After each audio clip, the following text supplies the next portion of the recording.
Yo, welcome to the first episode of the Producer Grind podcast in 2021. Today, we're sitting down with music industry lawyer Karl Fowlkes and his music producer business partner Corbett to be talking about their brand new Melody app that they just dropped. The best way to describe this app is like the Tinder for melodies.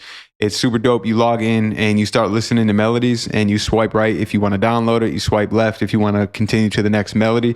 Really dope to hear about how this app came about and, their vision for it in the music producer community. We're also getting into the NFT conversation and what the heck all this is. It really kind of took over the world and leaked over into the music producer space so quick. We already got guys like Illmind dropping NFT backed sample packs. So we want to get you up to date on what this is all about, what the hype is about, and how you can take advantage of it. And it wouldn't be right to have Karl on the episode without talking about legal stuff in the music business and, things to watch out for in 2021 and really just how to elevate yourself as a music producer. So this is definitely a dope episode. You don't want to miss it. And a great way to start off this year's podcast. Enjoy, man. Yo, what's good, gang? Yeah, man. Everything is great. Appreciate the intro. Now, it's always great to tap in with the Producer Grind community. We've done a bunch of stuff like, just the interviews, the town halls, the articles, just mad game, man. It's been a fun ride. I'm excited to see what you guys keep bringing to the producer community, just always evolving. So I'm happy to support in any way. And then, again, I got a client, a business partner, a friend, and someone who's sort of, just one of the more underrated producers I think out there. I got Corbett with me, and we're excited to talk about what we're bringing to the producer ecosystem, and how we think it helps. Most definitely. Corbett, was good, man. Welcome to the show. Yeah, man. First of all, I love Producer Grind. I've been a fan for a long time. Appreciate I love that. what you guys bring. The community you create, it's like amazing. So, and another reason why I love it is I found Karl on here when you guys first interviewed him. That's how we linked up. That's fire, bro. I've heard that so many times. That's so dope, man. Right. Swear to God. Yeah, and yeah, man. It's so many special connections from Producer Grind, man. This is like, this is just my favorite platform for sure. Appreciate that, man. Appreciate the love from both of you guys as always, man. But appreciate the love, but it's love right back at you because I know you guys got a lot of gems that you can drop on the community. There's a lot of ways that that interview has helped so many producers kind of just clear up, kind of start to figure out royalties and publishing and all that kind of stuff. So this one's definitely going to be a dope one because it's been a while since we've really tapped in. So there's a lot to talk about. A lot to talk about. So, man, what do you want to get into first, man? I'm gonna leave it up to you. I think we should introduce the Melody app, and I'll let Corbett lead the way. Corbett brought me on, as a business partner on this, along with a great group, Jordan, Mondo, just incredible dudes from that Kentucky, Cincinnati area, and we're at the point where we're launching hard today, this week, in the next few weeks. A lot of live activations. Corbett, I think it's best probably for you to just go through your background and just sort of everything that led up to the Melody app. Okay. That's. I'm gonna try to keep a long story short. We could probably dig more into the background, but as far as the Melody app, like, I've been a producer for a long time, and I really started getting into like the right rooms about 3 or 4 years ago, I'd say. And I started to really see like just how important loops were to the process. Like for a lot of these high level rooms, like it was more than I really fully realized. So I started realizing like I might be able to fit into them rooms a little better if I was bringing, like those loops into the rooms, or just being able to play my part. Like that was kind of like where I found myself. So that's part of it, is like understanding how important the loop game was. But then also, like when I'm making my own stuff, like using other services out there, I will kind of like stifle my creativity sometimes, because as great as like a Splice is, or like it sounds like all these other companies that are providing a service of like finding melodies, sometimes for me it would take me like 2-3 hours to like build up as enough sounds to where I felt like, all right, fine, I got enough where I can go in and start cooking up. But then by that time, I felt like I was losing I kind of didn't even want to make anything at that point. You know what I mean? Like I spent my time sitting there on a computer, just like scrolling through lists. And so somewhere between those two ideas, I was like wondering, like, is there an app where you can just straight up jump on and just start hearing loops, like the second you want to hear them? And so I just started like looking around and I didn't see anything.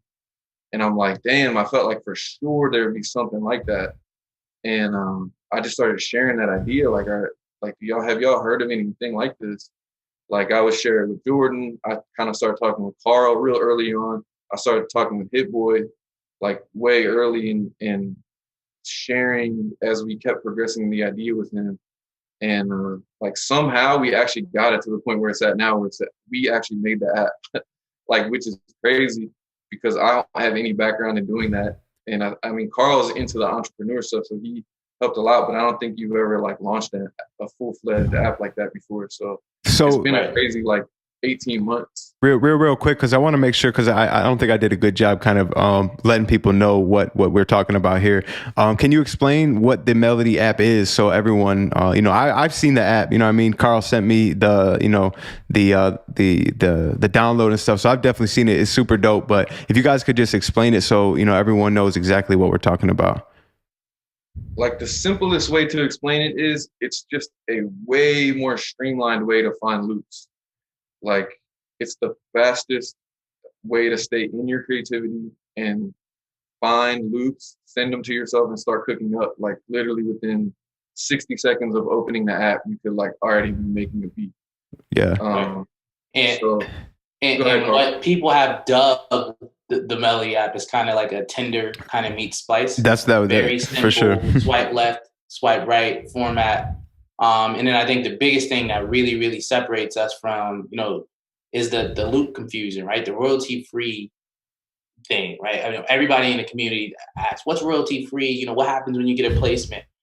Our terms are simple. A Melody app loop, 10% publishing and a writing credit. That's it. That what you're getting with these loops. So, if you're a big producer and you want to find sounds, you feel comfortable using the Melody app because you know what those terms are going to look like when it's placement time. Right. And the reason why we wanted to create that sort of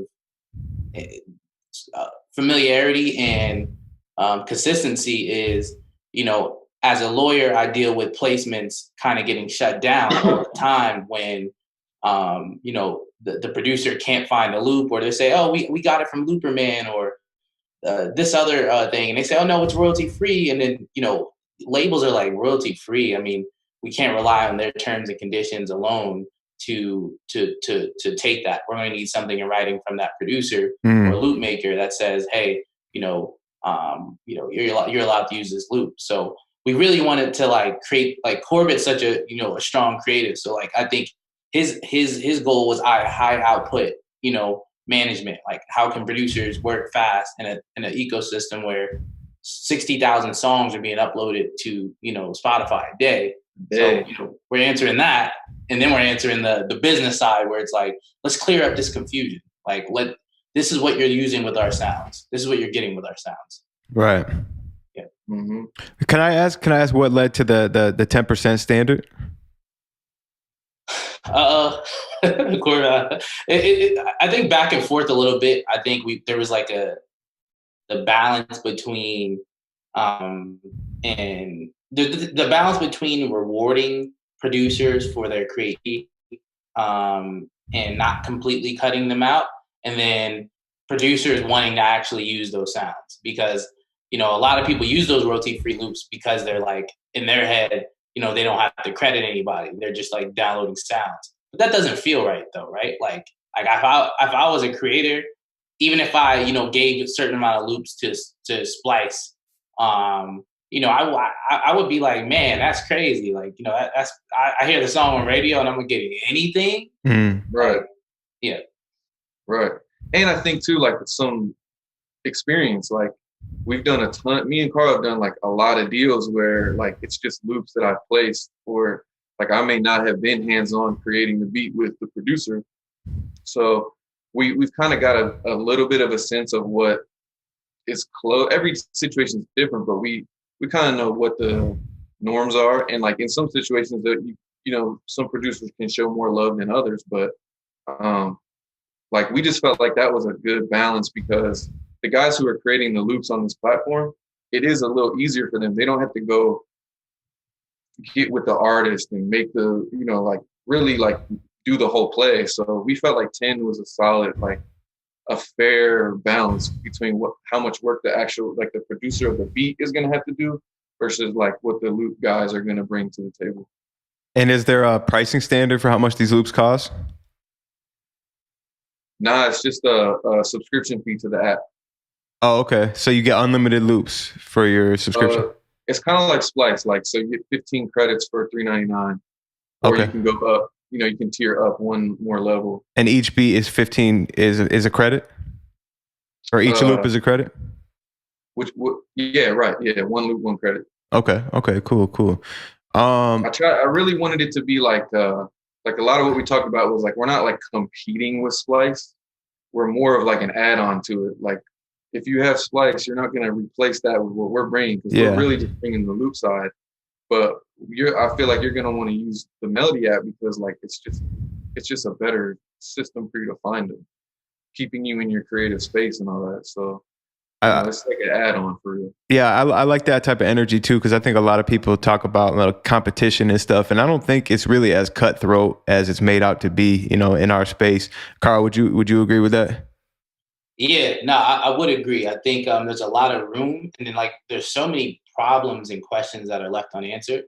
So that's why this app was so important because it's like built by producers, by creators themselves. So it's like I think they know more. Corbett knows about workflow and creation more than someone at Splice could, or someone at someone I could. Like I'm just a lawyer. Like I used to make beats and they were trash, but I'm just a lawyer. So, tell them your sound click, Karl. Oh, they've seen it. What the sound click is? He leaked it to us one time. We've heard of those are classics, man. Those are rare. He needs to redrop them on NFT. They'll go other prices. Oh, that'd be hard. Nah, that would be a super hard collectible. Because like Karl is as humble as ever. Like he's way more than a lawyer. Like just to say he's just a lawyer. I mean, that's big facts. Dylan, like he's brought so much to the process of like making this app from the like every side. It's like you can't really put Karl in, he's just on the legal side. It's like, nah, he actually built out the whole thing of let's do let's change let's be a agent for change in the loop space and say let's talk about crediting, let's talk about percentages for people. And he really changed the conversation around that. So like, Karl, like he brings a lot to pretty much any table that he comes to. So don't let him get away with saying he's a lawyer. For sure. So I have so many questions about this app. But first of all, is it out now? Is it out for people to go and download this right now? Yep, hard launched today, so it's out right now. It's out right now. The Melody app. Type that in App Store, Google, Android Store, whatever. The Melody app. Sure. And also we're hoping that it's gonna be on everybody's timelines today because we're doing like a big promotional beat contest. So to keep it simple, like you basically download the app, you make a beat with one of the loops on the Melody app, and then you submit it to the email, which if you go to our Instagram, you'll see all the details. Okay. And 1,000. Dope. So like it's kind of like a high level prize. And then we'll have other prizes for the top 10 that we pick. Super dope. I'll definitely be sure to, reshare that on our IG and everything. So everyone tuned in, definitely go tap into that. And the big thing is who's selecting the winner. We got Hit Boy. Oh, shit. Yep. Hit Boy selecting the winner here. So, yeah, he's judging it. He's going to be listening through. And he's going to be picking the winner of the contest. So, we're blessed to have him as a part of the company, like as a part of this contest. Like he's actually really helped shape this idea. I went to him as like a creative director, almost like every time we would add something or change, like I would kind of like, I go out to LA to work with him about once every month or so. And I would say, hey, here's where we're at. And he would say, yeah, this is great. I think, maybe think about simplifying this. For him, it's all about simplifying. Okay. And he helped really like narrow down what the app is. Just from a guidance and from an advice standpoint. Oh yeah. So we got some creative direction from Hit Boy with that too. That's big. That's dope. Yeah. I know for me, for me, I don't know about everyone else listening, but the burning question is, I'm gonna download it. I'm gonna buy some loops on there, but I want these placements. How do I get my loops on this app? Is it open? Can anyone put loops on this app right now, or how does that work? Great question. That's a great question. We're kind of like, we're not, I wouldn't say up in the air, but one of our focuses was keeping quality like crazy high. Okay. So like we're not a marketplace like Splice. We only have 8 people creating the loops right now. Oh wow. And we're vetting everything and making sure that everything is like crazy, like making sure that they're chopped exactly right, so that when you fly them into Ableton FL Logic, that they're snapping to the grid and you're not like sitting there having to mess around and find it and all that type of stuff. So I think we will start bringing people on, but it'll be like an audition based, like. Yeah, and we have the you go to the website right there. There's a creator application. So and Mondo, who's a co-founder, is sort of leading just quality control and going through those producers. So like Corbett said, I think we will probably add some, like, but we definitely want the quality to be super high. Are you guys going to go more for are you aiming more for industry guys or just talented overall? What's like the criteria? Yeah, talent, like flat out talent. Like that's why too with the contest, like we didn't want to have it be like, have it be a voting thing where it's just like whoever has the most followers or like whoever hustles up the most votes can win. Like we just wanted it to just be flat out like whoever makes the best track. Right. So I got the site pulled up right here too, just so you know, I'm looking at this while you guys are telling me about it. Awesome. Sure. And man, I'm definitely about to hit you up because I need some of my guys in here, man. We got to get some. You already know, like, I can't wait for Melody at Producergrind collaborations. Just that's definitely something for sure. But yeah, this is dope. Everyone definitely go tap in to the Melody app. Now, okay, so next question. Do you guys have like a piece of tech like Splice where it can automatically go to your computer, or how do you get it from your phone to into FL or Ableton or whatever you're using? It's super simple. Like, so as you're swiping through, if you swipe right, you'll save it and you'll have this catalog of saved melodies for later if you want to go through it. But if you hear something that you like, I cook that right now, you just swipe up and it sends it to your email. Oh, whichever dope. email you signed up with. Okay. And then boom, you just download it and start and throw it in FL, whatever you work on. And 15 seconds you're into making something.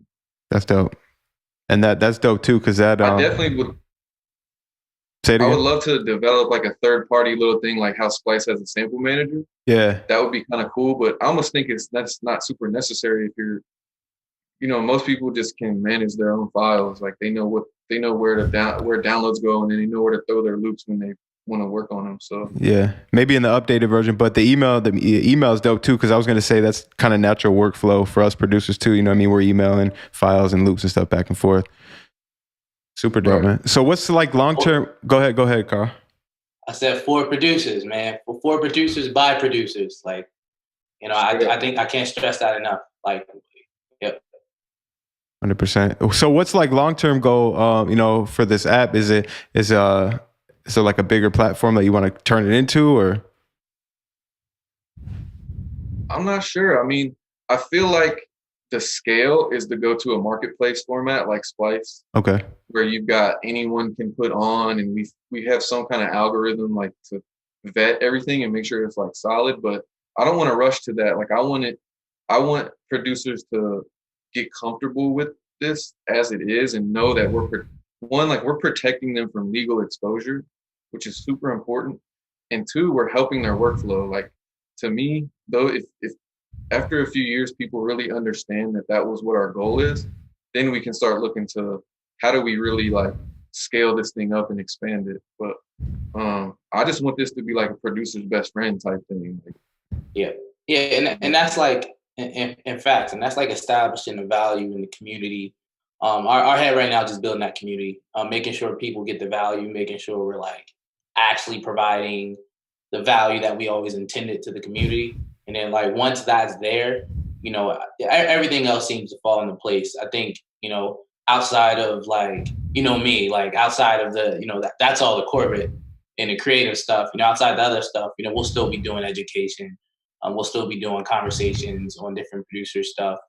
We'll have a bunch of activations. Like, we're just excited about everything else that comes along with this product, and just making this product as good as ever. How do we continue to build the loop space? Yeah. One thing, Dylan, because we talked about like a partnership, we're doing some kind of collab. I was talking to my friend Cadence, who's a dope songwriter, and she was like, "You guys should do like writer and producer camps, where you just have them use the app, you know what I mean, to start everything." And I was like, that'd be such a good idea, you know what I mean? Like maybe that'd be something we could definitely partner on right there. Like an in-person camp, or like like book out, like, maybe we might have to do it in Atlanta. We might have to wait on LA or something, but just book out a studio for like 3 days or something. Have producers come, have artists come, and just everybody using the app to make the beats and create the song. Yeah, that sounds I'm fire. excited to do stuff like that to kind of like show the power of like the quality of what this app is. Yeah, and let me shout Dylan out too, because Producergrind definitely just dropped their first record, in the past. Yeah. So it's like the Billy Rax and Lil Got It record. So right. I see what you're doing, Dylan. Appreciate it. That's genius. That's definitely the way to go. Yeah, like straight Khaled mode. Khaled, producer Khaled. Nah, yeah, it's definitely about branching out and trying new things while staying focused, man. It's such a balance, though. I swear, it's such a balance between trying these new ideas and sticking with your bread and butter. So, Karl, as far as a legal side with this app, you mentioned that it can get sloppy regularly when it comes to royalty-free loops, and labels don't really just recognize terms and conditions. They want something in writing. Does your app cover that? So the creators, do they still need to do stuff in writing when when the placement comes or when it turns into a record, or is it all streamlined into that agreement when you upload? Right. So I would say two things. One, our producers' information, the melody creators' information is going to be readily accessible. So like, you get their ASCAP and, their legal name and stuff like that for the paperwork.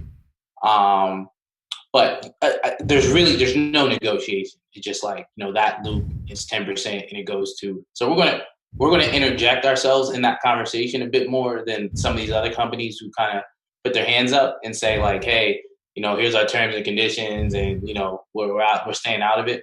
Mm-hmm. We want the labels to hit us up and let them like, hey, like, this is we have this agreement. Our melody creators know what it is. 10% writing credit. That's it. So we want to develop that direct relationship with them where they feel, where all the companies feel comfortable with the legalities of the melody app. Yeah, we want like when the A&R admin people hear, from the producer, because they'll ask like, hey, where'd you get this loop from? Yeah. And I've seen like fear in A&R admin people's eyes when some people have said like, oh, just off this site, or like they didn't have a real good answer. Yeah. But we want like when the producer says to the admin people like, oh, from Melody app, we want them to be like, excellent, because we know how that works. Like you know what I mean? I think we can really be a positive to every single part of the industry. Like that's really like how we want to, and Karl said before, like educating, like that is something that we'll be doing a lot more of too. It's just like dropping videos about, why it's valuable to have transparent business and all that type of stuff. But yeah, we're and kind of what you said. Like I want people to understand once again, we are a part of the equation. Like you're still going to download your sound kits. You're still going to get loops from and sounds from all these other companies. We're just bringing another like add to the community, and we're trying to make that that add as strong as possible. So like, you shouldn't be putting, our melody creators aren't putting all their sounds on the melody app, right? They're giving us a certain amount of, sounds and, whoever else we bring on. And that's what it is. Like, we're not making this out to be the stopgap. This is just the Splice killer. Yeah, the Splice killing all kit stores. 2021 is over with. We're adding another layer to that. Yeah. So you're going to use those things too, and you're going to use our app because it just helps with workflow and consistency. Yeah. Nah, man, shit, it's definitely dope. I'm really sure that the community's gonna, fuck with this app, because I just remember when you sent it to me, I was like, oh shit, literally loop Tinder. This is fire. Like, yeah, loop Tinder. Yeah, swear to God, like it should have been made a minute ago. You know what I mean? Right. That's what I was thinking. So speaking of, adding to the space, man, let's talk about blockchain NFT stuff. Now, Karl, man, you brought up blockchain to me back in like 2019 when we first, first started talking about, the town hall and solutions to solving a lot of these problems in the music industry itself. And I'm not gonna lie, I'm like, I tried to figure it out, tried to understand what it was. I'm like, blockchain, okay, Bitcoin, okay, I think I know what you're talking about. It literally like last year, I really started to learn more about it. My boy, shout out to my boy Romeo. He put me on. He was like, bro, I just found out about this invest. So I got in, made a little bit of money on some investing stuff. But now, bro, I feel like the whole world turned on the switch with this NFT stuff in like 2 weeks. And I just want to hear your take on it, man, because I know it's real confusing for a lot of people here. And I know, shout out to Illmind for dropping the first NFT backed sample pack. I know there's like collectible, mostly right now it's in art and collectibles, but I heard there's a lot of use cases with NFTs, and I've kind of just been brainstorming and coming up with my own ideas and stuff that I see it going towards, but definitely want to hear your take on it, man. Yeah, no, it's interesting. I mean, I felt like 2 weeks ago, no one was talking about NFTs. And then now like everyone's talking about it. I think the value add right now is kind of what you alluded to. I'm seeing a lot of collectibles like NBA Top Shot. I don't know if you guys are familiar with that. It's a great example where they sort of created this like alternative universe where, the value of these clips, like these blockchain crypto based clips, and you buy one. They're almost like trading cards, right? They're bringing like digital trading cards, but they move. So like I have the Zion William Dunk, like basically trading card, and it's interesting. I think it's microwavable. It's way too microwave right now. So I'm like, I've been pretty quiet on the NFT stuff because I think there's a lot to learn about, with use case and how to use them and how to create value. Like, I think Illmind is perfect for like NFT because he's built like a community, and like his packs and his value adds, like, they do feel like collectibles, and the sample packs are like, those are moments because he's already built this community. So I think I think there's a couple things where I'm like, yeah, it's good, but like I'm not sure how it solves some of these other problems, right? Because I'm still seeing a lot of copyright infringement. I'm still seeing a lot of times, like, for it to even matter, you almost have to play in this alternative like universe. It feels like, because it's like not real life. Like the value that we're placing this is kind of like we're putting that value in is like the stock market, like in that sense, like. There's factors that maybe make it go up and down, but it's all about perception. So I think we're figuring it out. And, as it relates to the producer community, I think blockchain is the most important way. I think blockchain and crypto sort of helps now is like smart contracts and like, making some of these like streamlined agreements, like just quicker to access and metadata, solving the metadata issue that has plagued the music industry for years since technology has came. So I think blockchain, for now, I think if you're a producer coming up outside of the NFT stuff, I would just explore, the blockchain answering metadata question. Because, I think that's something, if we could figure that out, you guys become so much more, your business becomes that much better. 100%. So what I've kind of come to understand, so like Ethereum, like we're talking about blockchain, right? Ethereum is one of the blockchain like platforms. I feel like you can kind of look at it like Android, right? So it's like this open source, like just like how anyone can go and learn how to develop and create apps for Android. You know what I mean? It's like an open source kind of thing. And it's essentially, correct me if I'm wrong, it's the same concept with this blockchain stuff. It's an open platform that people can develop. Like there's projects where people are trying to develop like DSPs on the blockchain.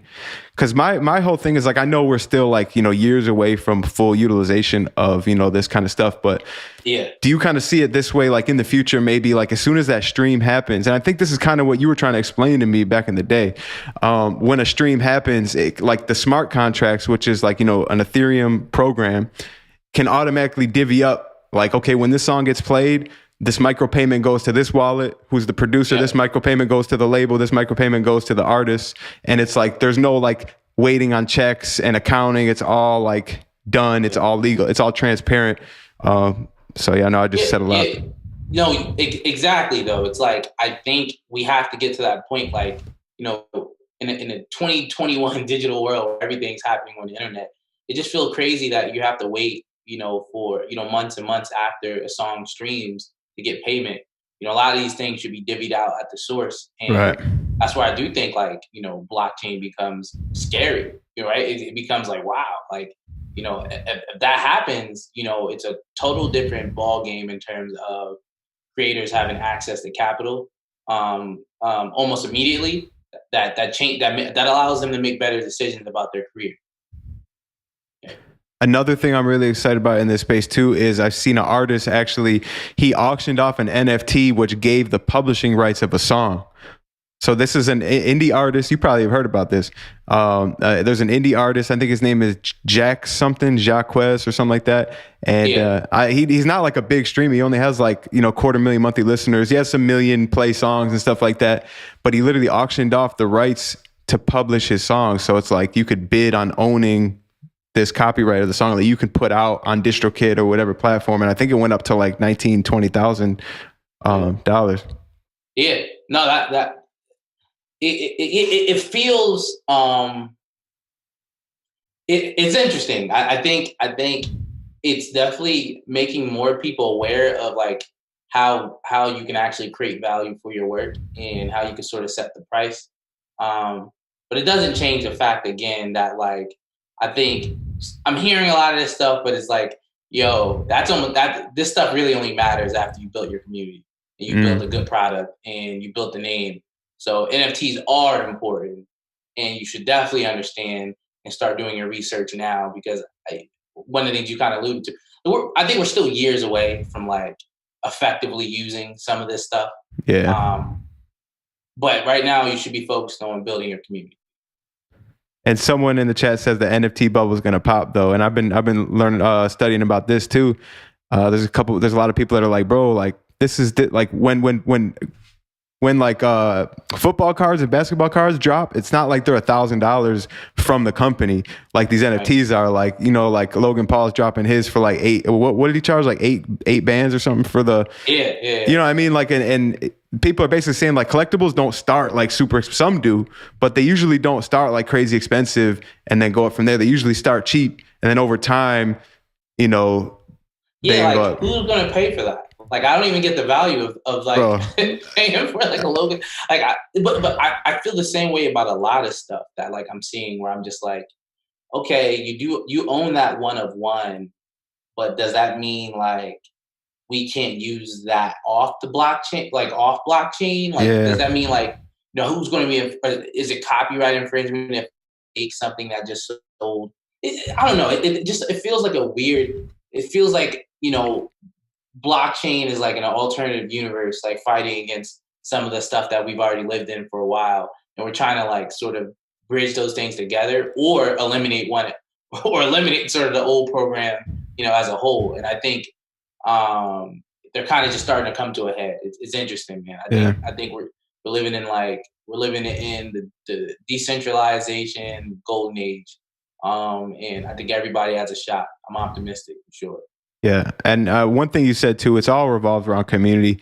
You don't like. I hate when a new thing comes out, like a new technology or a new marketing platform or a new anything, and people with no community, no traction, no anything, immediately are like, how could I use this to blow up, or to use this to, like as a shortcut or as a cheat code? And there's probably ways to do it, but I feel like that's not the way to think about stuff. That's how you miss out on waves. Like, you just need to focus on building your brand, and add in these things, to your portfolio. Yeah, no, I would say, bro, I would even cite the Melody app for that. Just kind of like, Corbett talking about that timeline of like evolution of like even the concept to like having it actually come to life. And then, now, our plan, we've never said like, yo, we just kind of talk. We've never said, yo, we want to, we want to have this many users in a year because we want this, and that. It's like our focus is on building the correct, right product,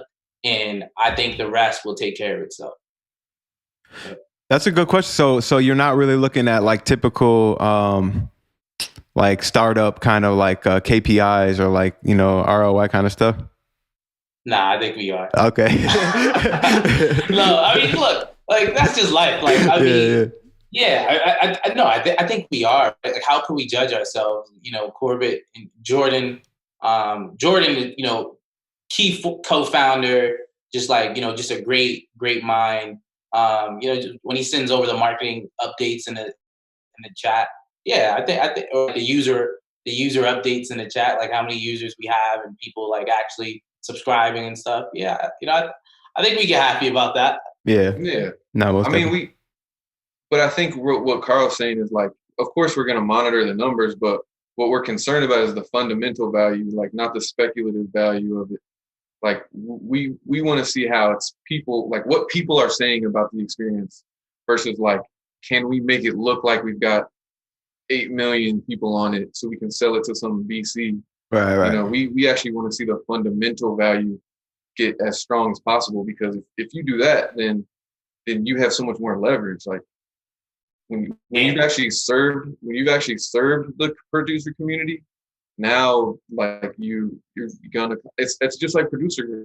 Y'all have served the producer community for years. You have an extremely tight bond with the community now. So like that's really, we're almost kind of trying to go at it like you guys did. Yeah, yo, and you just hit something, Corbett. It's crazy. Like I think that's just like a life gem. Like not even just like fundamental value versus speculative value. I think the internet has made so many people like want that speculative value, but like when you get stuff before like the foundation set and the product's good, like imagine being a producer who lucks up on a big placement, early on in their career. Mm-hmm. Like imagine that person trying to get into the studio with somebody. Like, all right, maybe that artist says, "Yo, let's come work," and then like, what's that producer going to do? Yeah. Like when that artist is like, "Yo, I need you to do this stuff," like, okay, right. You're just going to fumble that opportunity because you're not ready. You haven't put the 10,000 hours in, and your product isn't as like where it needs to be. So I think that's why I won't stop at saying like community building products, or focus on building your community through good work. And I think like, that's just where you start. No, definitely agree, man. Hold on, I got a question for you, Dylan. Okay. So like when you guys had the idea of Producergrind, like, and you weren't sure if you were picking up traction, like what was the thing that was propelling you forward? Like what kept y'all doing the things, the interviews, or, going through all those motions when you weren't sure whether you were going to build a community or not?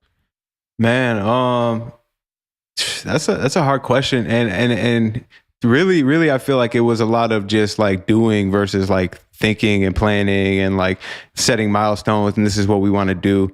You know what I mean? It's like, like I feel like when you start this shit, like when you start off, like, especially if it's like your first business, like you don't really know, you're just like trying stuff, you know what I mean? Right. Trying stuff. But the podcast definitely is what like definitely lifted us off, but it wasn't fast. You know what I mean? Like it's still incrementally just, little by little, going and stuff.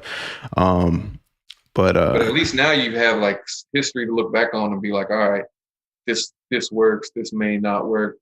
But in the beginning, it was like straight up, you just believed in what you were doing was valuable, right? Right. No, yeah, most definitely. And, because it was really like, I was like, yo, I was, listening to podcasts like, like Ask Gary V show. And I'm like, yo, bro, I wish there was really just something like this for producers. And, that's what really just started it. And then it's just like, you start a podcast, you start to realize like, okay, damn, it's like, this is a good way to network and start to meet people. But one thing I will say too is I always had my eyes set on like, oh, we're about to get Zayto on the podcast, bro. This is about to be the one. We're about to get so many views. We're about to blow up. And then, it's like, oh, we just get a little bit more than usual. You know what I mean? And it's like, okay. And so, we quickly learned like, okay, yeah, it's not going to be like there's nothing that's just going to magically snap and overnight, make us this huge thing. And I'm glad we didn't get that because it's like, it's better like to just slowly build up. Yeah, and think about like you shared that with like a smaller number of people. The bond and the gratefulness of those people is probably way more valuable than the 300,000 views of casual people who may not have really been invested in the actual conversation, but just wanted to see like Zaytoven or something like that. Like, right. That's where the fundamental value was increased, maybe more than you can even tell, but the speculative value may not have been like obvious that it like went up a whole lot. Yeah. You know what I'm saying? Like that's like the difference between where you can stay doing this or where one bad thing happens and you're just gone. Like you can't keep it going. For sure. Karl, so man, what's the 2021 like producer community buzzword with legal? Like what's the hot topic? I felt like last year, though, there was a lot of like loops getting stolen and stuff like that. Anything? What's the hot topic now? Yeah, that's a great question. I think it's like the age old question, man. Just like how do you create more value in the space, right? Like I think those basic terms that we all know, like you get a couple points on the record. You get your advancer fee and you get your publishing. Like, I just feel like there's more, like, right? If you're a producer, I think the 2021 should be about like growth, like start dropping more records on your platform. Like if people can't pay for your beats, like, all right, cool. Like you take one record, I'll take one record. Like you owe me, like give me a verse. Let me build out my stuff. And I think it just kind of like puts producers back in the star place, right? Like I teach hip hop evolution, at university, at Drexel and Rowan University, and the core essence of hip hop is production. Like it was, two guys or a guy kind of getting on the turntable and pausing the break beats from Rum Record and putting on top of another moment on another record, and the DJs and the producers were like the star players. Over time, it kind of went to the artists. But I think what producers kind of need to bring that leverage back to the table, because there's only so much you can ask for when you're not contributing from a marketing standpoint. Sure, the beat was good, but like, you're not going to help sell the record. So who cares that the beat's good? Like you're not really bringing value to the record other than like your post might not mean nothing. It doesn't carry weight. Your tag might not carry weight. Like I'm not going to continue to listen to that or get excited about this record, like unless your tag carries weight. So make your tag carry weight. Create value, marketing value for yourself, so you can get a bigger piece of the master, right? Or you can raise your advance or your fee.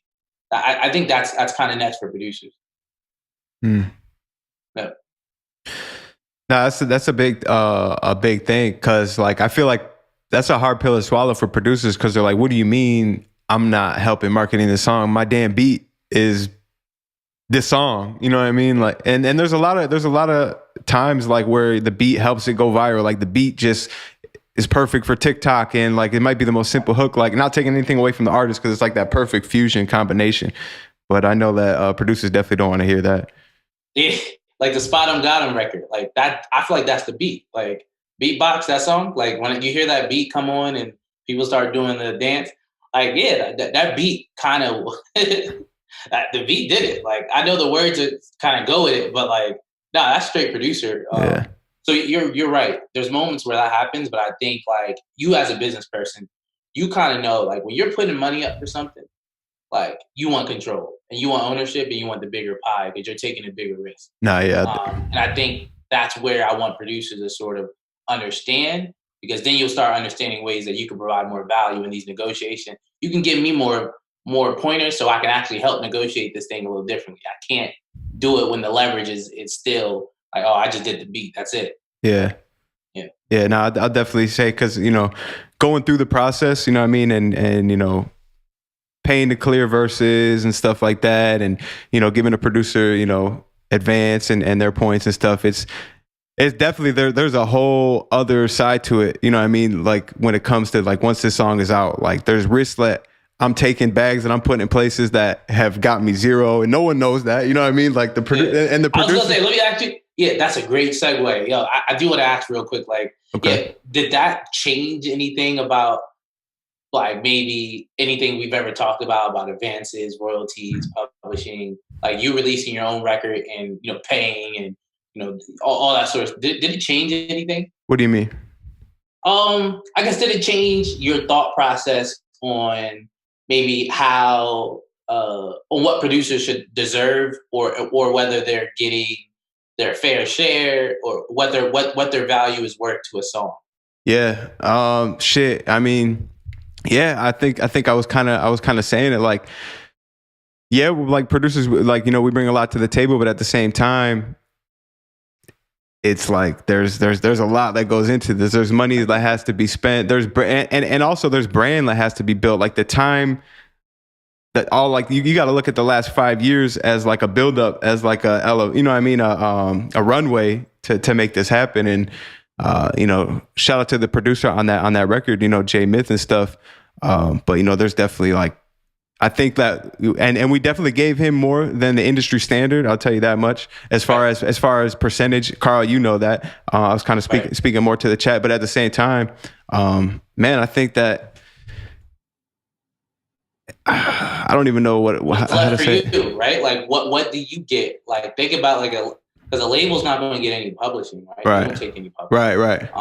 So half of the money, not half, sort of like a quarter of the money that a song makes, like you're just not even ever going to touch. Yeah. And then, you know, the artist, like depending on your deal with the artist, you know, you got to break that down, and then, you know, so it's like, man, like, is the investment smart? So I just want everybody, like the labels, producers, everybody, just think about things in a more holistic way, like just not thinking about yourself, like how does my contribution to a song fit? Right. And just be honest and real about that. Yeah. Cause like, you know, it'd be a different story if, you know, I'll just use Hit Boy example, because you guys are working with Hit Boy on the Melody app. If Hit Boy would have produced that song and he posted on his Instagram, I'm sure we would have definitely got more, like the views would definitely, there'd be a difference, you know what I mean? Versus, you know, just the current situation. So yeah, like I'm definitely hearing what you're saying. Like there's a lot more to be brought to the table. Right. And Karl, do you think that like more producers are going to be negotiating to get their names like on the songs as features than like previously? I see that as being like a simplified version of what you're talking about. Correct. Yeah, I do. Especially when they can't pay. Like, how are things going to happen? And that's hard. Like, that's like, I'm not like saying that like that's an easy thing that producers are going to be able to do. Like, all right, you know, you can't pay me my full fee, so just like make me a feature. Like, that's hard. But like, I think, especially with smaller artists, and if you are bigger than them or have more established placements, I think you could start building your Spotify and, you know, your listenership and things of that nature to kind of just position yourself as a name more so. So I would like to see that more, and I think that is something that where producing can get more value long term. But again, it is hard. But I think you start with the artist that you're working with on the ground floor, just trying to, you know, if you produced the whole tape, you did 5 or 6 out of a tape, like, you know, try to get that EP credit, or try to get your name on some of these records when it's early, especially if they're not paying you. You know, they're not going to be really paying you in the beginning of your career. Yeah. And to be honest, that's really like, as a producer, I feel like you just got to look at like, you know, build your catalog. And you were saying that start from day one, like even if you're working with artists X from, you know what I mean, Instagram with 1,500 followers and he can't afford a beat, but, you know, you like his music and you want to work with him, you know what I mean? Like collab on it, have it be artist X featuring in both of you on the Spotify so you can start building your catalog. Like you start doing that. Like if you put out like even just a song a month over like 3 years, you're going to at least have catalog. And if you know who you are. Yeah, you know what I mean? And one thing I'll say too, to kind of wrap up that question you said about what have I learned in this process too. So you got to look at it like, and this is, I guess this is justifying the labels getting, you know, their share, their percentage. You got to look at it. Producer paid from day one, advance, publishing from the first stream. Technically he's getting paid. Artist, advance, publishing. They're technically getting, you know, from day one, every stream. Cause that, you know, like you said, the label doesn't touch the publishing. And, you know, the label is the one that paid out that money. And we also have to potentially put a budget behind, you know, for different marketing techniques, different marketing strategies and stuff too. So everyone's getting paid before the song comes out in a perfect world, but the label might not break even ever on the song, first of all. Yeah. Or if it happens, it's like it could be years. So you just look at like typical like investment ROI, you know what I mean? Return on investment, fucking like 10% a year, whatever. There's no guarantee with this shit. So I think that's why, you know, labels like, obviously we're going to negotiate our ass off. We're going to have the standard be like, we get the biggest pot because we're taking the risk there. You know what I mean? So yeah, not real shit. I mean, and that's something I'm obviously I'm an advocate, you know, for producers, but I also rep artists. And, you know, another artist that I represent, Andrews, who's a fire producer. He's also in the Melody cap table and now working with us as his name is Blast, BLXST. So we got him involved as well. Dope. You know, we're just trying to, like, you know, we want real producer input, you know, and it's an exciting time, man. So I think me working with artists kind of gives me like a full circle perspective on the pie. It's like, you know, when I'm negotiating on an artist's behalf, you know, when a producer is trying to jam something up for more money, it's like, man, you know, we do have to sometimes say, is that worth it? Like, are we going to keep that song? And those are real questions, and that's like, you know, and that's just the reality of it. I think we all got to be real. Yeah, and bro, like I'll tell you too, and we've kind of had this conversation. You know, I think that, like, going through this process, I think it's real easy for producer brands to kind of be like, oh, we love producers. Producers need to get paid. Producers get fucked over. You know what I mean? Because, like, you know, what's the word? They do, and they do. Yeah, they definitely do. They do. But I feel like it's real easy for a producer brand that's looking to sell stuff to producers to really just like, you know what I mean? Like, just kind of be like that, like, oh, we love producers. You know, you know what I mean? You get fucked over. We love you. Like, we need to fix this. And going back to when we started, like, you know, the town hall talking about producers union and stuff. Now, my mind has kind of shifted, and I don't think like a traditional union is really the answer. And I've, like, you know, kind of strayed away from that model. You know, we talked about this, but where's your mindset on with that? I think there still needs to be an organizing body representing producers, but, you know, representing producers on a national scale. I do firmly don't take anything I sort of said, you know, in this episode, you know, for granted. I certainly do believe producers are getting the short end of the stick in a lot of different ways. So, you know, there's a lot of things that we need to do to empower producers fiscally and get them more involved from a financial standpoint and get them more credit. But when there's these big national bodies, I really don't hear a producer coming out of their mouths. Like, and I don't think they understand the unique role that producers play in hip hop in particular, right? I can't talk about the other genres of music. So it's like everything we're talking about is kind of like hip hop production. Like, I know there's other producers who follow Producergrind, but hip hop and R&B production, a little bit pop, but like most of that, it lives in that realm.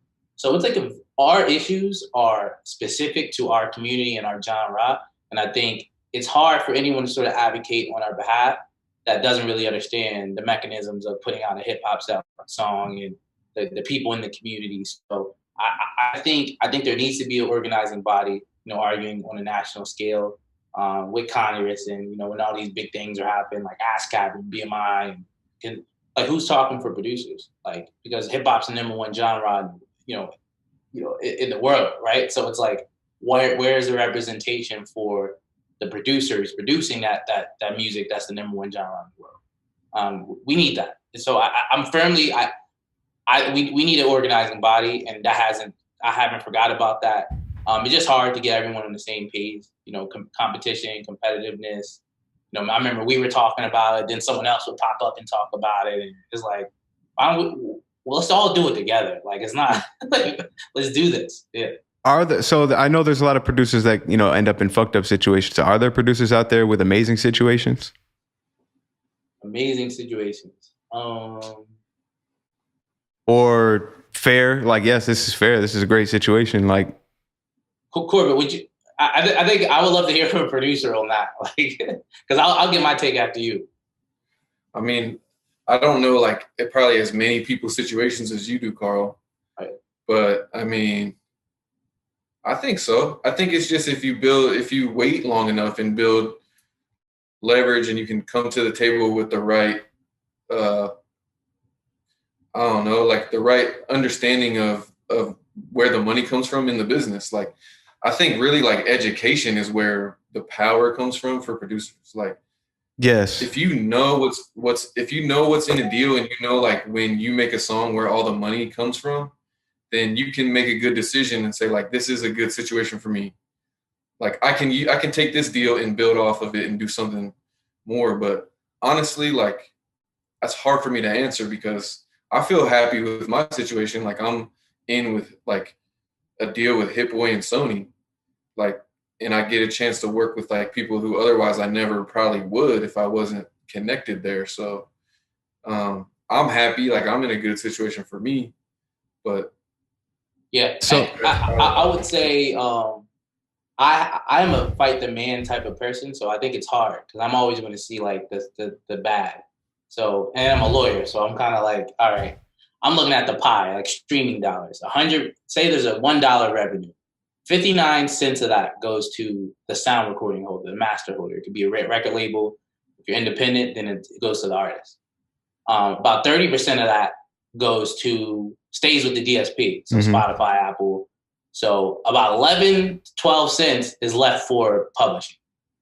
And that doesn't sound right to me. That doesn't feel right. I think it goes back to our point earlier, I think record labels and artists probably should have a bigger share because they're the ones marketing and paying for the records and the promo and the distribution. But that big of a gap, I'm not sure about that. I think we do need to, and it probably has to do with Spotify and Apple Music getting less, right? Because 30% is a lot for a service fee. Yeah. I mean, essentially they're DSP, they're a service provider. Right. 30% service fee, that's high. It's really, really high. And I use other businesses and other industries to justify me saying that it's high. So, can you give us an example? What about like Grubhub or like, I don't know, Uber? Like, what are those? What do they charge for their service? Because they're really service providers, and they're kind of helping everyone. They're addressing a need that we all need. Like, we want food quick. And they're middlemaning it. Spotify is basically middlemaning it, right? They're middlemaning it. The connection from the consumer to the artist. Yeah. And yes, and so you're saying like there's too much of a slice being taken off the top.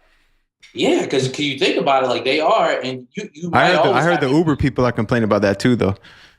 So I think the Uber drivers are complaining about that too. You know what I mean? Like that big slice. So I think across the board, there's like a lot of like these big tech companies are kind of like, because they're like, they get to be bullies. Like, who the fuck can tell Uber? Who could tell Uber, Google, Facebook what to do? Like, and obviously we know that's a big thing going on right now with the government and all that stuff.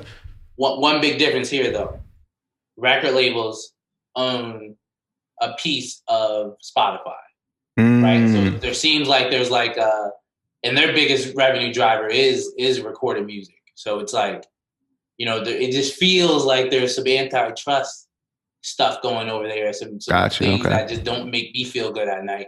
If I'm a songwriter or producer. But there are situations, like, again, so like that's where my head exists, where I'm like, sure, in this world, like already, yeah, you could find a situation where you own your stuff and you might get paid out quicker. But like in general, I don't like the bully that exists in the ecosystem. No, there's some big bullies. Gotcha. Yeah. Okay. Now I feel that like my thing is like, I don't think there's ever going to be a perfect system where like we figure out the exact percentages like everybody within the system should get. We could probably get closer as far as like who brings what value, getting them closer to that value. But for me, like when I understood the breakdown and I realized how much more money there was on the master side, that started getting my wheels turning, and I started really going hard dropping music with independent artists. Like I have an artist I work with, Cal Scrooby. Like we drop 2 projects. We drop about a project and a half a year, and I'm always looking to add more. And like his numbers are great for independent, but I mean they're not like astronomical. But I make almost as much with him as I do from like industry placements and stuff, because he and I split part of that master side. So it was like a wake-up call to see how much money the labels were getting. And it's like, well, what if we could find a way to get into some of that? Right. Yeah, great example. Yeah, like there's ways to get there for producers. And the more producers that start doing that, then there's going to become more leverage, and the power paradigm will shift a little bit. You know what I mean? The more people do that. Yeah. Corbett, what you said a while ago really hit home. You said that education is power. And I think education and knowledge, and there's no excuse. The information is out here. You know what I mean? Like, I don't think that there should be I don't even know what the word would be, like a nursing system. Like, I don't think just the producer business model should get any different treatment than any other business model, as far as like you guys starting an app, right? If you guys were just like knew nothing about running a business, didn't put any research in, like you're just like smoking one day and was like, yo, bro, let's start an app, and just out the blue you do it, and you never consult legal advice. You're like, bro, I don't got time to go on YouTube and learn all that shit, bro. Let's just run it. Let's just put this shit out. And you end up, doing something wrong, or say you turn into like a company that makes like $50,000 a year, and to you guys that's good, and your brand power's one way, and you go some other brand steps in and wants to sign you, quote unquote, or buy, invest in, and you take a shitty deal. That's on you guys, because you guys didn't put in the work, you didn't learn the space, you don't know the game, you know what I mean? And I feel like it's the same thing in the producer space, in any space. And how, like, I can't speak for everyone, but how I got educated? It was expensive. Like I was in a bad deal. I was dealing with independent artists and I didn't understand where the money was going. So like the independent artists would be collecting it. And then one day I started like trying to follow the money, and I'm realizing like, oh, this money is going from TuneCore straight to them or whatever. Like, well, I should get a part of that. Like, I probably missed out on like tens of thousands because I didn't understand that. Right. And then once I started understanding it, then I started implementing it into all my conversations with new independent artists. Like, but it was expensive. Like I had to take L's to get to that point. Like, yeah, for sure. And I don't know. I wish we could set it up to where other producers coming up behind us never had to take a L, and they just like learned it and it wasn't no problems. But I feel like you have to take some to really fully learn those things. Like it has to hurt. Would you rather have 50 L's and 10 wins, or 0 L's and 0 wins? Exactly. Right. I mean, you have to decide for yourself.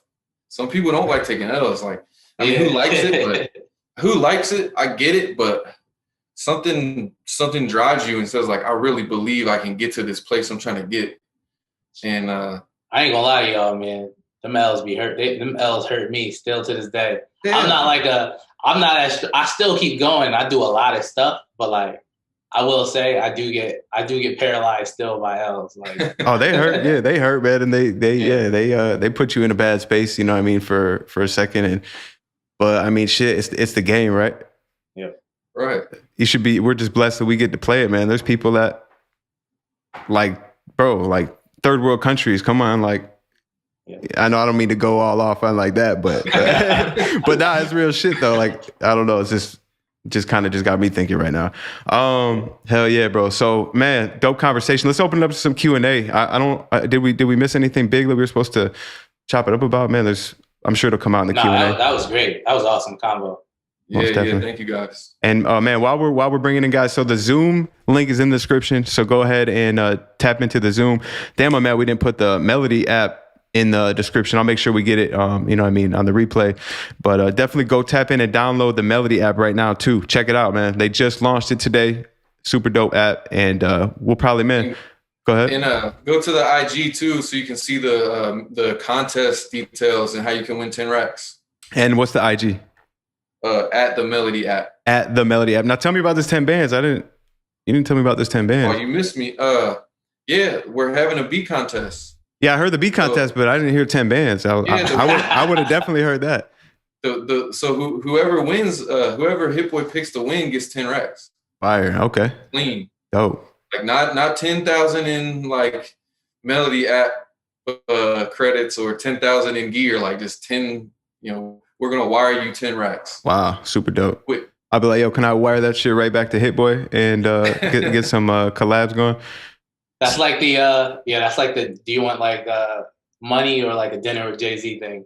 Right. Bro, I asked that question. I was like, bro, would you rather have a guaranteed Drake placement or 50 bands wired to your account right now? What would you pick, Corbett? Ooh. Oh, I'm taking the placement. What? The placement? I'm taking that. All of it. I will have to know what placement. Yeah, what percentage? It's on his next album. I'm not guaranteeing that it's going to be a radio single, but you're going to be on Drake's next album for sure. Is it a 50%er or is it like a 5%er? Yeah, because those big artists, Dylan, you can produce the whole thing, but like you still might be walking away with like 20% on it. Damn, and on the pub side too? Yeah, I'm at 20% on the pub side. On the pub side. Wow. Shit. Yeah. Well, all right. Well, okay, let's take the worst case scenario. Yeah, that scenario right there, the 5%er and the 20% pub. Or 50 bands wired. 50K, to be honest with you. I take 50K because I'm crazy. Yeah. Well, hold up, because there's some value in the resume for sure. That's what I'm saying. That's a toss up. I would probably take the credit still. I'll still take the placement. I think I would take the credit. I think I could turn that into more than 50. Right, you could. You could drop a kit and make more than 50. You know what I'm saying? Like you could drop the Drake placement kit and do more than 50. Karl's rich. He don't need it. He's just gonna take the money. Keep building. I'm dropping the Drake placement kit. I'm doing it behind the beat. I'm doing all that shit, bro. We're running it up. Cool. I think Pride by True. What's going on, bro? Welcome to the chat. Can you hear me? Check. Yo. Can you hear me? Yes, sir. Yeah? Yes, sir. Fire. What's going on? Chilling, man. First off, Dylan, fucking love you. Appreciate it, bro. Everything you do. Appreciate it, man. Yeah, I hear you guys getting into NFTs a bit, and my question was about that, regarding that, like the royalty side of it when those get traded, because you continue to get royalties every time those tokens are traded. So I was wondering if Karl, if you know anything about that, I'd love to hear more. Yeah, I mean, from what I do understand, you do get royalties, but like again, it's like setting the value. I think my head is more so like, I think that's great, and I think that's where the value of NFT is, right? Like, it's a digital consumption where it's like, you're going to get royalties, every time that thing is sold or resold or moved. Again, I guess my head was like, that sounds good, but like, who's gonna buy your stuff? Like, who's gonna where's the value at? Right. And I think it kind of confuses. Like for me, it sounds like the rich get richer, right? Because if you already built your community and you already are a person, like that makes sense for you because your things might move time and time again. But for like the up and coming producers and artists, I'm not sure how like if you weren't selling your stuff already, or your stuff wasn't moving in your royalty, that doesn't seem like it applies to you. Like right. NFT for me feels like a community building, another ad to someone who has a community. Yes. But what about an artist that might be in a bad deal and but they still got brand power and they can now start issuing their own NFTs, just like merch. Mm-hmm. Yeah, that's another legality where I'm like, Is it count as merch? Yeah. No, it just feels like the man's going to get a hold of that. And what I mean by the man, if you're like, it feels like the labels are going to, like, I don't know if they're going to go down quick. Like Gotcha. they're not just, I don't know. I don't think they're going to just let you eat on these NFTs. But if they're like purely based on, I guess, speculative value and has nothing to do with any royalty or money coming in, like royalty money or music or any other right tied to that agreement, maybe that does, maybe you're fine. But come on, man. There's bullies lurking. That's how I feel. There's bullies lurking out there. Makes sense. Yeah. Also, one other question about NFTs. If you sell a beat exclusively, not as an NFT, would you then still be able to use it for an NFT? I don't think you would. See, those are great points where I'm like, I think it kind of directly conflicts with copyright law at times, right? Like, and it's weird. I can't speak on that with definitivity. I just feel like that question you just asked yourself is a real question, and I think we're all sort of figuring it out. And one other thing too, like, so I know a big brand right now is like Bored Elon. You heard of that? There's like an NFT collection where they like do artwork with Elon Musk, like I guess there's this meme face of Elon, like have a board face on, so they turn that into art. So it's like they're putting these out, but you can't do that without permission from Elon or without, you know what I mean? So it's like, that's my point. I see the NFTs all the time, like, and I'm like, yeah. What about that logo in there? Or like, what about that thing that you just recreated? Yeah. You can't use, I don't think you can use NFT to shirk copyright law. Like, yeah. No. But okay, I think that's a good answer. Good question, man. But those are all the things I had. Appreciate all your time. Yes, sir, man. Good questions, bro. Have a good one. Let's go. Let's get some more good questions in. Erahardaway was good, bro.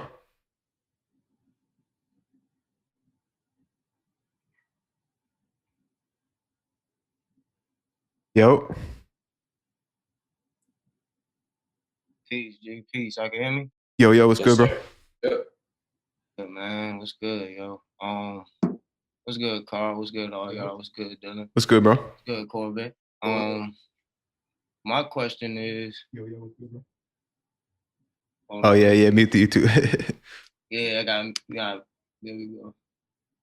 Hold on, yeah. Well, my question is, so like after a song is out, and let's say you didn't, or everything was like filled up, but you haven't collected royalties, how long do you have to collect your royalties? You know what I'm saying? Yeah, that's a good question.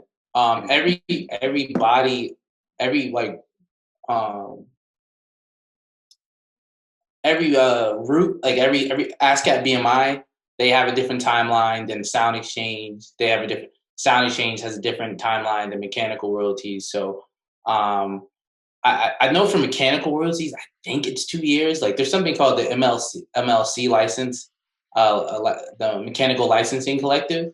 And that's a government-run agency that just was announced this year. So it started January 1. That allows you to collect your mechanical royalties, your US-based mechanical royalties directly from them. So that's like a game changer. I think mechanicals are the most elusive royalties. And that's why a lot of people kind of sign up for admin because they can't collect that mechanical or they just don't know how to collect that mechanical. So the timeline is different. And I think you could go on those websites, fact sheets. So I think I would go to Sound Exchange, double check their timeline. I would go to MLC, the Mechanical Licensing Collective, double check their timeline. And then if you're ASCAP or BMI, I would just go to the fact section of those things and look at their timeline. Okay. Karl, I got a question for you too, bro, about payments. Because going through this process and of putting out a song, kind of seeing it as like a label's point of view, I could really easily fuck over the artists and producers if I wanted to on the song and just tell them, oh yeah, I haven't recouped yet. Oh yeah, I haven't recouped yet. How often do people audit the labels and really check to make sure they're getting their payments? Yeah, that's like accounting at labels is like the thing that we just all know is horrible. Like we just know, and that's like their 1 weak spot. So it's kind of like, I feel like it's a matter of who's ready to go to war first, because yeah, I know it's a weak spot. I know if we sort of, lifted up the hood, that it wouldn't be pretty. And I even think the streaming calculations in general, like what Spotify is paying out, we looked underneath the hood there, it wouldn't be pretty. Same way. So I think that's kind of the next big lawsuit, like just really looking underneath the hood. Somebody's going to do it. I don't have the money or want or willpower to do it, but I think it will get interesting at some point. Yeah. Because, bro, it's like you're really just it's kind of like you're taking their word that they're going to let you know when the record's profitable and we'll send you a check. Just stay patient. And just talking about like the normal communications with the label, it's like they're not anxious to get back to you about their, your royalties. They're not trying to like go back and forth there. Yeah. Mm-hmm. Right. Okay. Interesting stuff, man. Like that's kind of why we it's too big a system for us to like fix it all quick. Like we don't know like the numbers and all that. So like that's why there's more power in. All right, you get placements, like you got to be able to make a play off that. That's more than just waiting for, you want to get your royalties as much as you can for sure. But what else can you do? Like what else can you do to like make a play from that? It's kind of like some of the stuff you were saying. Yeah, bro. It's just you just gotta be creative, bro. You gotta be a creator or have someone on your team that has those ideas and can help you execute that stuff. Because I see so many producers do it so well and like are making more money than they even should be and have created more brand power than you would even think they naturally have. And then there's some producers like, bro, you know how much money you could be making, and they're just like, oh shit, I didn't even think about it, bro. Shit, you're right. Shit, let's do it. You know what I mean? So it's like that's what kind of makes me like, damn, bro. And then going back to the education, it's like, bro, are you gonna be about it? You want this or no? You're just gonna kind of just float along and whatever comes your way, you'll take it. But are you gonna be about it? Yeah, the labels aren't like super concerned about making sure you get every penny. For sure. Yeah. And like in regards to that, like I got one more question on like, let's say for producers who can't afford a lawyer necessarily, how would they have to get a lawyer involved? Or what would the next best solution be? Man, that's like the age-old question. I thought you worked for free, Carl. I thought they could shit. If I was rich, I would do stuff like that for free. It's just that when you're on your come up too, it's just like, what Baby say, he said, I don't got 100 million, I can't chill yet. So it's like, that's how I feel. But you got to be your own lawyer. You just got to be the most annoying, human being ever, like to these labels to make them pay. And that's really what it's about. You just got to take matters into your own hands. Maybe you use social, maybe you use whatever tactics that you have. But you're gonna have to be annoying as hell. Or like if you had like a deal on the table, like and it has some money involved, can you take a portion of that? Like as a lawyer, can you be like, well, yeah, and it's like it got to go through. Like that's the only contingency. Nah, I mean, like for sure, it has to be attractive for that lawyer. I feel like it's tough because I want to say when you're not paying somebody that much, they're probably not going to be that zealous. Or if it's not passionate to them, they're probably not going to be that zealous anyway. So I think you're probably better off just saving that, and just, especially if you know what your goal is, right? If your goal is to get your royalty statement from the label, like that sounds pretty clear. I would just annoy the hell out of them and wouldn't stop until I got my royalty statement. And that's that. You don't necessarily need a lawyer for that. A lawyer might help. But yeah, I don't think you necessarily need a lawyer from that. For a lot of things, I don't think you need a lawyer for. But I think the value proposition has to be there. I always try to say, like, just in life, like, what's in it for them, and it can't just be some nominal bag. Even like $1,000, like people don't care about that. Like $1,000 is not even like enough to get people to, like, a lot of people to get out of bed. To be honest with you. 1,000 is the new 100. So there has to be a real value proposition. Like, you know, oh, that guy is really, really, really good. I'm going to work with him because, cool, I might get $500, but that's not the big thing here. Like, that guy's crazy talented. And so usually I work off that. Like, I fuck with the dude with music. Money might not be involved, but that dude hard. So I'm going to rock with it. Yeah. Man, I would say, man, don't underestimate the power of relationship building with your lawyer. You know what I mean? And it's more than just, hey, can you review this contract? Like, you know what I mean? Like, there's different times where I'll hit up Karl and be like, yo, bro, you got to plug on this dude. You know someone who can help me with this. And you know what I mean? It's like, he's like, yeah, bro, I'm about to loop you into the email. So there's a lot of, it's just, you know what I mean? Just one of those things, bro. You got to find the value in everything. Yep. Mm-hmm. Appreciate it, man. I appreciate that, you know, all your advice, man. Always. Yes, all sir. right, bro. Tap in with you, Doug.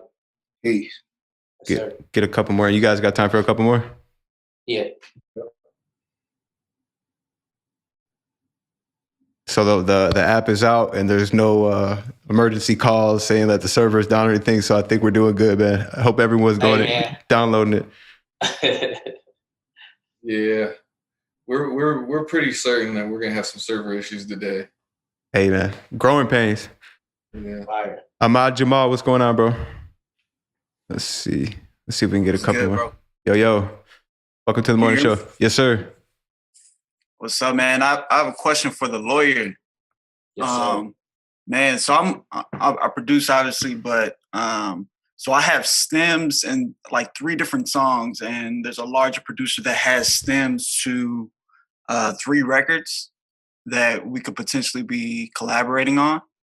And I haven't really engaged with any lawyers. Like, we haven't really talked about the business side of things at all, but he has a pretty good name in the industry, and there's open communication there. What sort of things should I be looking at in terms of like finding a lawyer?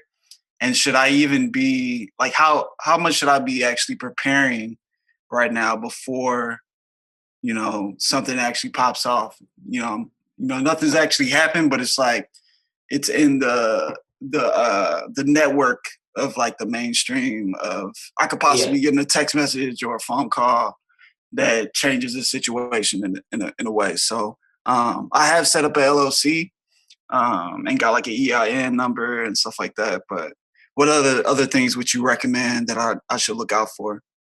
That's a great question. I think a lot of people, I think that's one of the reasons why I kind of started representing producers, because I realized how underrepresented they were. Like, they're just, it's hard to get access to a producer, to a good lawyer or advocate, especially as you build your sort of profile. Like, you might not have the most resources or money at this job. I have no leverage, and like a lot of the lawyers like that I have kind of engaged with, they're like $2,500 retainer, and I have no, you know what I mean? Like, I have no like records, you know, placed. You know, I just have good product, but no records placed. So yeah, man, I would say like the big thing is, one, knowing what you're supposed to get on a placement anyway, like just in case you gotta review your own paperwork. I think always be prepared to like, you know, do it yourself. Like, so I mean, you know, if you co-produced it, you know,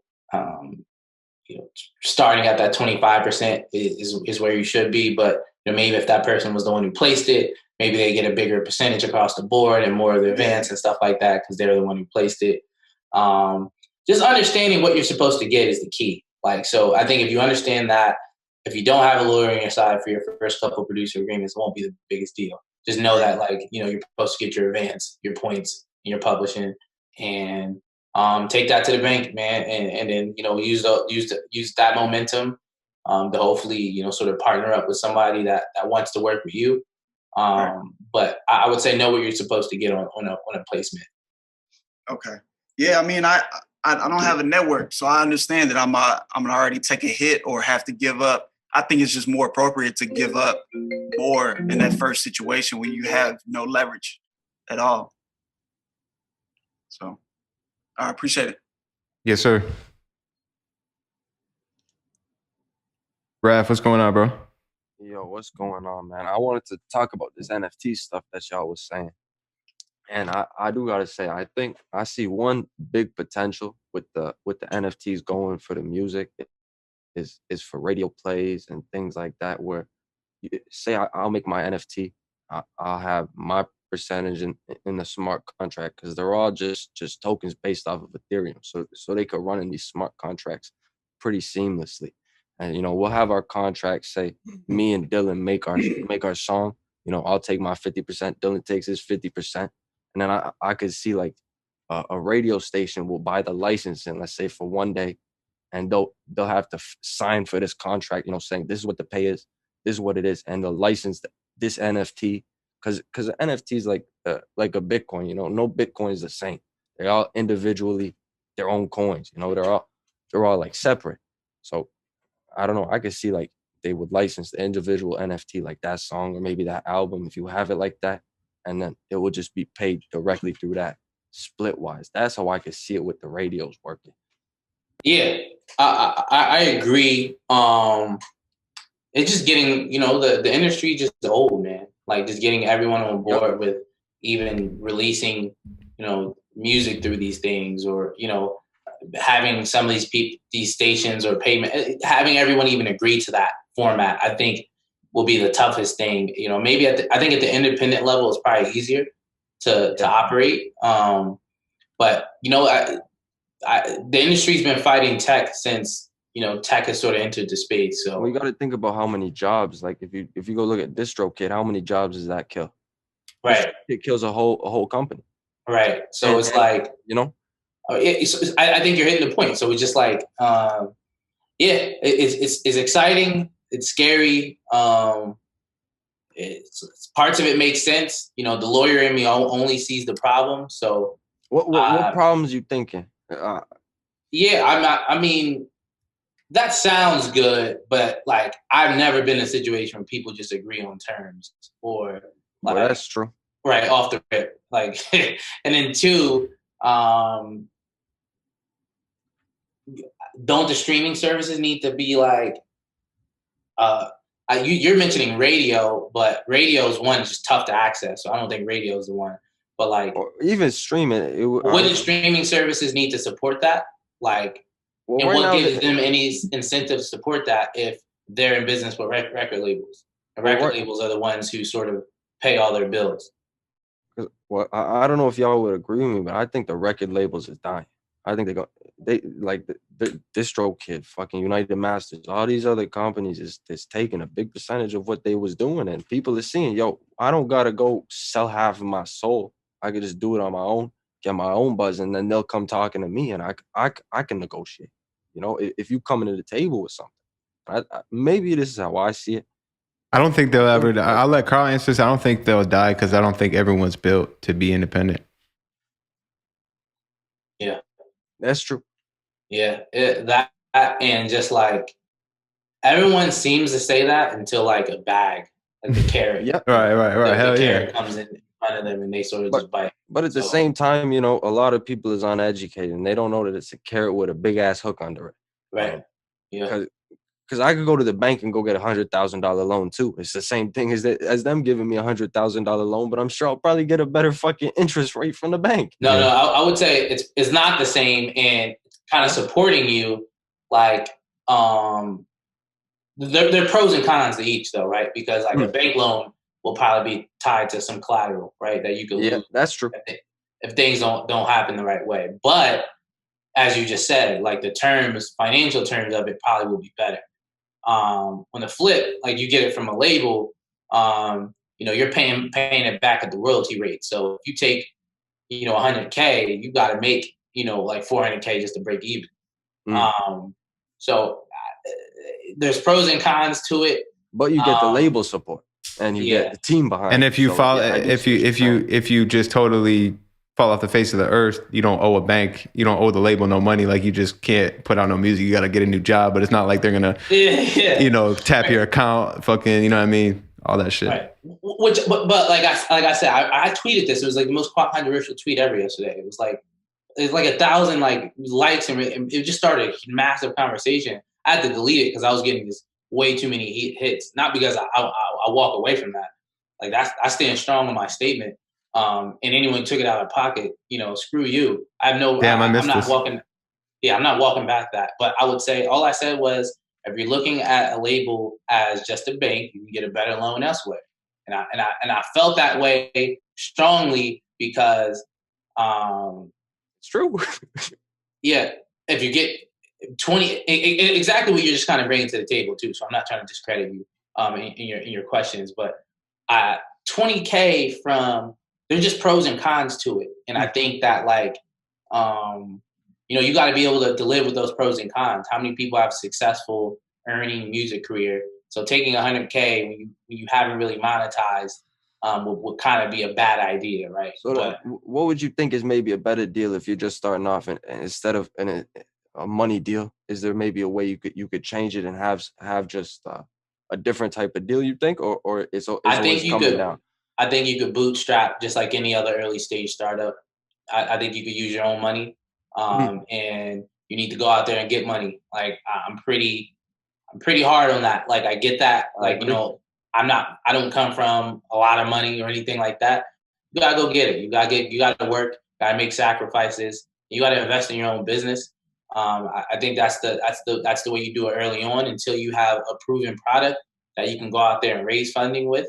Like you could say, one thing I just don't understand why people don't think this is possible is like, if you have an LLC and that's where you're operating your music career under, you make $3,000 a month off publishing, or not even $3,000 a month off, say $1,000 a month off publishing, $3,000 a month off your masters, and say like a couple hundred a month, maybe like another 1,000 off your marriage. So you could prove that you made $5,000 a month consistently over the past 6 months. I think you could take that data and go get some money to support that if you pitch it the right way. So I think it's more so about just anything else, coming with the right paperwork, the right idea, and then go out there and raise some funding. But it's hard. It's going to be hard to raise funding without the data metrics to back it up. Like nobody don't just give you money. And you got to have your credit. You got to have your credit on point, bro. If you come into the game with fucked up credit, then that's true. Now you're talking some. You're gonna need some time. You can't just go grab funding. You know what I mean? But and another thing I'll say too is going back to that carrot being dangled. I feel like it's real easy to be Master P when you're broke, or just say like bro, I'm gonna be independent. I'm about to what I mean, like I'll take that 50 bands, I'll turn that into 500. And I feel like you said, as soon as a phone call comes and there's 100,000 on the table or more, or whatever, probably even less, it's real easy. It's real easy to be like, oh yeah, nah, yeah. I've seen people flip for crumbs. I'm telling you, things that I thought were just disrespectfully low numbers. Them calling me after like 3 days saying like, yo, we should do that, right? I'm like, bro, you were just literally, like you just said, Master P like 3 days ago. Yeah. And now all of a sudden you're trying to do this. I think, the independent thing, I just hate the word independent, to be honest with you. It's just like, what business doesn't have funding partners, business partners, vendors, contractors, people that you work with? Like, and if that makes you not independent, like, so what? Like, the indie thing kind of just like a myth, and it needs to be disproved. And you need to just understand how to run a business, because like independent is like you having a majority stakeholder being a majority stakeholder in your business. In my opinion, is what would make you independent. But you're going to have to go out there and get funding partners. You're going to have to go out there and have business partners. You're going to have vendors. You're going to have different programs and pay for different things. So I think we got to ditch that concept in the music industry because it's holding us back. Holding us back. I fuck with that. Appreciate you, Raf, man. Is that it?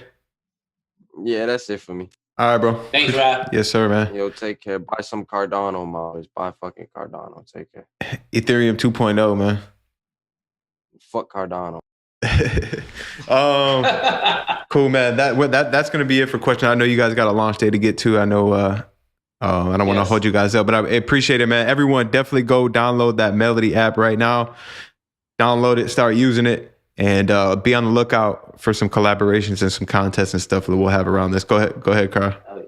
Hell yeah, the Melody app. Thank you, Dylan.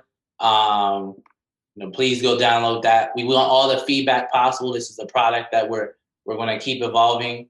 And I just want to shout out the whole team. for bringing me on board, early. Obviously Corbett, Jordan, Mondo, Luke, now Hit Boy Blast, and just everybody else who's been involved. So yeah. Yes, sir. Yes, sir. Thank you, Dylan. And yeah, man, it was a pleasure. Most definitely, man. Appreciate you, Corbett. Best of luck with the Melody app. Anything we can do to help, and definitely looking forward to some collaborations with you guys, man. All right, that's it, man. Appreciate you guys. All right, brother. Yes, sir. That's it, gang. Another dope episode in the books, man. Definitely go tap with us on IG. Go tap in with the Melody app. Leno just dropped the IG in the comments. I guess they got a $10,000 contest going on, so go ahead, tap in with that. We got a contest launching with Young Land on Friday. So Young Land drum kit and exclusive producer contest. Win a one-on-one collab with Land in person or virtual, whatever's going to be easier for you. More details on that to come. And we got some more stuff dropping Friday. So that's all I'm going to say. Peace out, gang.